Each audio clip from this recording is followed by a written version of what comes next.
Hey, welcome back to the channel. My name is Steven. I'm a pharmacist and I own 52 units of real estate. So today I want to kind of share my current investing strategy as I've been doing 2024 and kind of the history behind it. So in 2023, for the most part, I stopped investing and maxing out my 401k. I stopped max funding my whole life insurance policy. I stopped contributing to my or doing a backdoor Roth IRA conversion through Vanguard. And I've used to always do that. And why I stopped doing that was because I was bleeding so much money from my mobile home park last year that it just didn't make sense. So I'd rather have the money to kind of cover the loss. And, for me, the 401k, the IRA, this is kind of like future Steven money. And then even the whole life insurance, like that's more liquid compared to like a 401k and IRA. But, once again, it's kind of more like future Steven money. So it didn't make sense at the time. So now that I sold the mobile home park, I was able to rebuild up my reserves a decent amount, get a W-2 job that pays me significantly more. Basically for this year, I started restarting maxing out my 401k. So for this year, because my W-2 income is significantly higher, it actually makes a lot of sense to I max it out my 401k, which I think was about $23,000. And on top of that, I actually maxed out an HSA, which is about $6,000 or $7,000. So that's about $20,000 or $30,000 right there. And what's nice about that is it just wipes off $30,000 off my taxable income. So if I'm taxed at, let's say, 50% tax bracket, I'm gonna save $15,000 in taxes, right? So it's definitely a win. And why I'm doing pre-tax is because I have such a high income W-2. When I eventually retire and step away, I'll probably do a Roth conversion slowly when my income decreases. Hopefully, if it decreases over time, unless a business takes off, then in which case I'll have to buy real estate to, buy some real estate, do some accelerated depreciation or cost segregation to strategically wipe out the gains when I convert from a traditional over to a Roth. So that's kind of part of the plan. And then also on top of that, I haven't started max funding my whole life insurance policy. I've just been kind of making the minimum payments to cover the cost of insurance. Once my reserve is larger, then I'll probably start max funding my whole life insurance policies again. But what I'm really waiting for is for my huge lump sum of money from when I get my mobile home park a note back, or if the interest rates drop and I'm able to do a cash out refinance, I can pull out a large lump sum of money and then just basically lump sum pay off the whole life insurance policies. So I haven't really done that. And then am restarting this year my backdoor Roth. So because I make too much money, I can put like $7,000 into a traditional IRA through Vanguard, and then I don't get tax benefits from that, but I can roll it over to a Roth and do a Roth conversion. So then once the money's in the Roth, I learned a new concept called put the risk in the Roth. So in my Roth is when I buy a lot of like individual stocks, or that's what I'm planning on doing. So for some reason, I own a lot of Apple stocks, which have done very well for me. Even though I don't own an iPhone, never have, or any Apple products, to be honest. I don't own a MacBook either. I own AirPods though, interestingly. But anyways, I thought, okay, because my returns, my $1 million stock portfolio, most of it's Apple, ironically.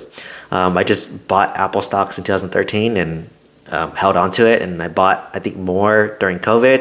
And then I bought more, I think, recently again. So, I just buy and hold, and I get dividends quarterly, and I get reinvested dividends. And over time, because Apple has such a loyal brand and loyal customers, almost to like a cult, very sticky customers who upgrade every year. So it's a very smart business model. So I own a lot of the stocks. So what I'm probably going to do is I want to take the risk in my Roth. So if I want to invest in individual stocks, it's going to be through my Roth IRA. So most likely through Vanguard, I'm going to throw out my Roth and then buy Apple stocks, or maybe buy more US index funds. But the index funds is a broad US stock market, which includes Apple anyways. But, hey, I've been having great returns through Apple stocks, and I imagine it'll continue to do well. So why not just dump another $7,000 into Apple stocks and let that compound in my Roth for, 30 years plus. So started that up again. And then, I've been building my emergency reserve fund, which has been nice. I like to hover around $100,000 to $150,000 just for my own personal comfort for some reason. And once I'm at that very comfortable level, I'll probably start resuming maxing out my Roth and then, saving up for some more real estate. So like right now, it's been a bummer for me because I've used all my capital up, and interest rates are high. I cannot, do cash out refinances and pull out a bunch of equity without losing like a sub 4% interest rate, which I don't want to do right now. So my equity is kind of trapped right now unless I sell it and then take the equity, but I'm going to have to pay, capital gains tax unless I do a 1031 exchange. But whatever I'm buying is going to have a high interest rate. So, unless I'm able to buy something with creative finance or take over a loan subject to or something creative, it just doesn't make sense for me to buy right now. So I've just been saving my money and resume my other investments. And I want to rebalance a little bit. Like most of my net worth, like 80% of my net worth is in real estate and 20% is in stocks. So I just want to kind of rebalance out a little bit and, allocate more towards stocks, which is, obviously a little more liquid compared to real estate, right? Like, a 401k, an IRA, life insurance, brokerage, they're significantly more liquid than, a piece of property or a piece of real estate, especially if you have partners. Everyone has to agree to sell.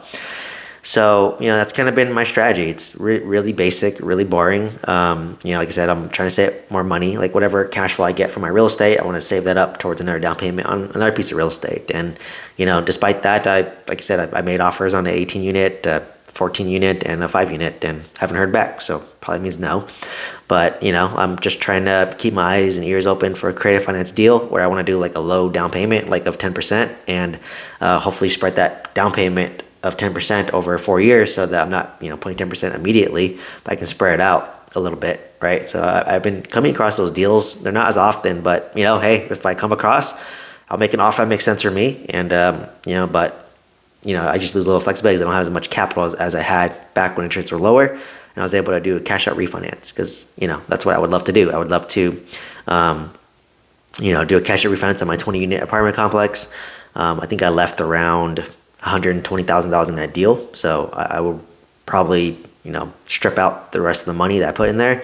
And then from there, just buy another piece of real estate with that money, right? So on top of that, I'm also focusing on building additional streams of more active income. So I built up a lot of like passive income, like through real estate, which is more long-term, but now I'm trying to build up more active income, like, doing social media, which takes a long time, and doing like coaching and mentorship, or, eventually becoming a real estate broker so I can get commission when I sell real estate.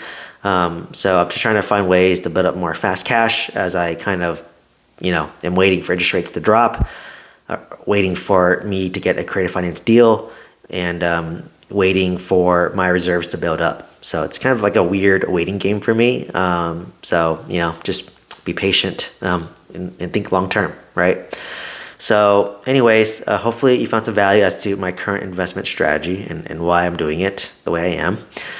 If you want to buy multifamily real estate with some guidance, check out the link down below. Otherwise, please let me know what questions you have. Please like, comment, subscribe. I hope to see you in the next one. Thank you so much.